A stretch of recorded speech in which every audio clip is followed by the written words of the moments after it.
আজকের উঠান বৈঠকটা যারা আমার সাথে সহযোগিতা করেছেন, যারা আমার শ্রদ্ধেয় বড় ভাই এবং আমার ছোট ভাইরা, তাদেরকে জানাবো অন্তর থেকে অভিনন্দন।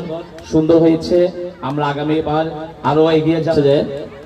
আপনারা অতি ধৈর্য সহকারে বসুন। আপনাদের জন্য কিছু খাবারের ব্যবস্থা করা হয়েছে। খাবারের ব্যবস্থা করার পরে তারপরে আপনারা নিজ নিজ দায়িত্বে নিজ নিজ ঘরে আপনারা চলে যেতে পারেন। সবাইকে অসংখ্য ধন্যবাদ।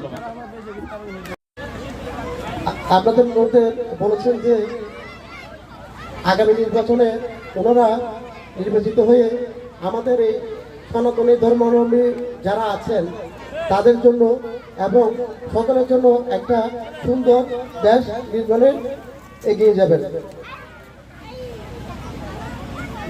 আমরা এই পোয়াদিয়া ৮ নং ভিতগ্রাম ওয়ার্ড থেকে একটা বিষয় ক্লিয়ার করতে চাই সবার মধ্যে, যেটা হচ্ছে আগে আমাদের একটা যে দুর্নাম ছিল, অনেকেই বলে শুধুমাত্র আমরা সনাতনীরা লোকামার্গায় ভোট দিই। আসলে এরকম কোনো কিছু না।